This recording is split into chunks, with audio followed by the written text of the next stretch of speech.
bukan berarti affiliate atau percaloan nggak boleh. Cuman aku lihat cuma masalah fokus pertama dan masalah relasi sih. Artinya menurutku gini.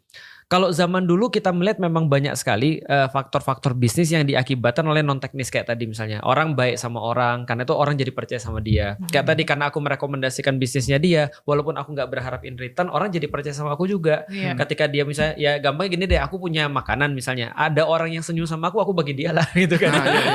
Ya saudara itu walaupun dia senyum pasti tulus sama aku.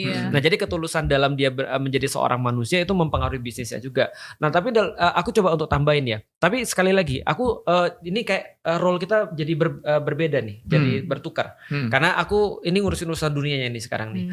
Artinya menjadi seorang muslim tidak serta-merta juga kita tidak boleh untuk menjadi orang kaya sebenarnya. Karena balik lagi, sebenarnya yang Mas J sama aku omongin dari awal itu adalah benar-benar intensi sebenarnya. Karena intensi yang benar berarti kamu punya beban yang lebih besar. Karena bagaimanapun niat betul intensi. Karena orang yang punya dan diamanahkan atau mendapatkan kekayaan lebih besar atau power lebih besar itu kayak orang yang kakinya di dua tuh antara surga dan neraka tuh. Artinya kalau dia sisip dikit dia bisa masuk surga, sisip dikit dia bisa masuk neraka. Kalau kata Spider-Man kan with great power comes great responsibility. Nah, artinya kalau misalnya dia punya sesuatu kekuatan yang besar, bisa jualan ataupun bisa terus punya relasi ataupun apapun itu. Nah kalau dia manfaatkan untuk intensi yang benar, dia bisa lebih banyak bantu orang dong sebenarnya.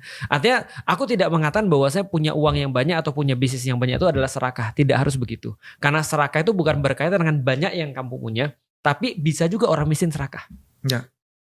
Orang miskin bisa serakah. Contoh ya, kita kenal kata zuhud.